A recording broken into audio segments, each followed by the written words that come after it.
Next is height gauge. A height gauge is a vertical measuring instrument used with a surface plate to measure the height of parts or to mark precise vertical distances. It provides accurate height readings and is commonly used in inspection rooms.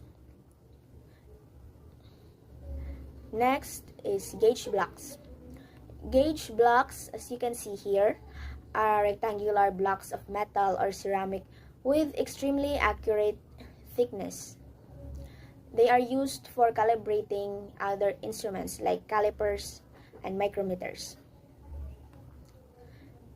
Next is coordinate measuring machine or CMM. A CMM is an automated measuring machine that captures precise 3D measurements using a probe that moves along the X, Y, and Z axis. It can measure complex shapes, angles, profiles, and dimensions with very high accuracy. It is commonly used in automotive, aerospace, and high-precision manufacturing. Our next topic is about gauges. So gauges are inspection tools used in quality control to measure, compare, or check dimensions, ensuring that manufactured parts meet required specifications, tolerances, and standards. Unlike regular measuring instruments like rulers or calipers, many gauges provide quick, repeatable, and reliable verification without requiring complex measurements. So gauges are simple tools used to quickly check if a part's size or shape is correct during manufacturing. So instead of measuring exact numbers, gauges help inspectors confirm if a part fits within acceptable limits. So in short, if the parts fit, it passes. If it doesn't fit, it fails. This makes inspections faster and more consistent. Next, we have types of gauges. The first one is limit gauges. So these are the most common type for quality control, using two limits to check if a part is within tolerance. So they usually come in pairs.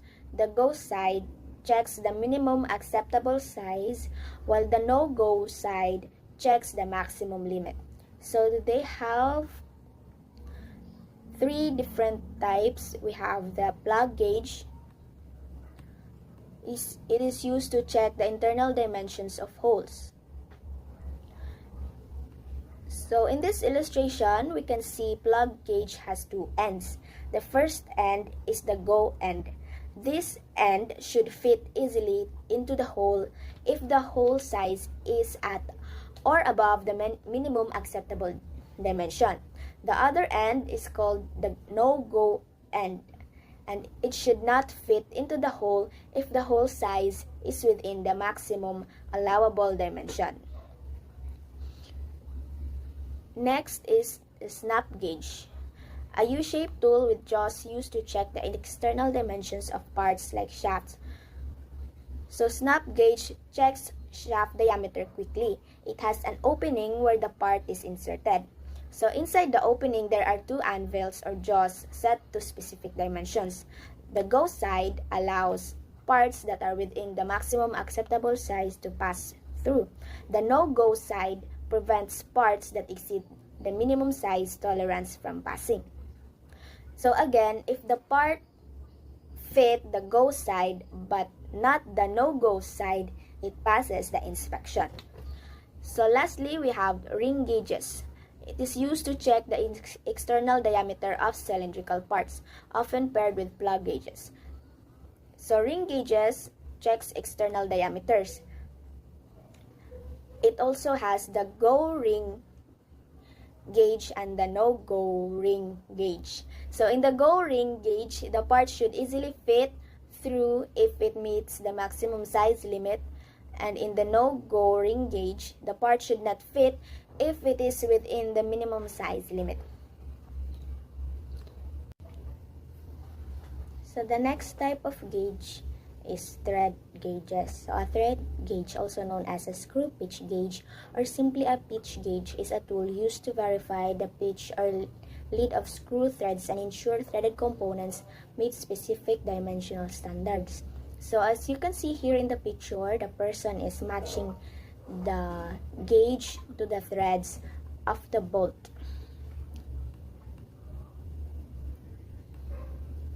So next type of gauge is form gauge. So a form gauge, also known as a contour gauge or profile gauge, is an inspection tool used to measure and duplicate the profile or specific geometry of objects. It does not provide a specific numerical measurement, but is used to check if a part's shape or form is within specified tolerance limit or to trace irregular shapes. So form gauge is used to check the shape or contour of a part. It compares the part's profile against a standard to ensure accuracy in complex shapes. So as you can see here in the picture, the part's profile is being compared to the form gauge. So the next type of gauge is taper gauge. So a taper gauge is a measuring tool that measures sizes such as the width of gaps and grooves, hole diameter, and pipe inner diameter. In addition to models made of metal such as carbon, tool steel, and stainless steel, there are also models made of plastic that do not easily damage the object. So a taper gauge is a simple yet highly useful measuring tool designed to determine the size of narrow openings. And because its blade gradually increases in width along its length, it mura na siyang i-insert sa gaps or holes until it fits. So it allows user to read the measurements directly on the scale. So the next type of gauge is feeler gauge. So a feeler gauge is a precision measuring tool consisting of a set of thin, flat metal blades of various precisely measured thickness used to determine the width of small gaps or clearances between two surfaces. So a feeler gauge is used to measure small gaps or clearances between two parts where other measuring tools such as calipers and micrometers cannot fit. So because it is kuan raman siya, gamay raman siya, and it looks like a mura siya porma og pocket knife, pwede ra nimo siya ma-pull dayon, i-insert ra nimo siya dito sa gaps. So next is the relationship of tolerance, measurement, and gauges. So these three concepts work together to ensure quality. Tolerance sets the allowed limits, measurement determines the actual size, and gauges verify if the measurement stays within the tolerance. So just like what I said earlier, tolerance sets the allowed limit of variation, while measurements tells us the actual size of the part, and gauges quickly verify whether the measurement is within tolerance. So without tolerance, measurements are meaningless. Without measurements, we cannot compare to tolerance. And without gauges, inspections would be too slow.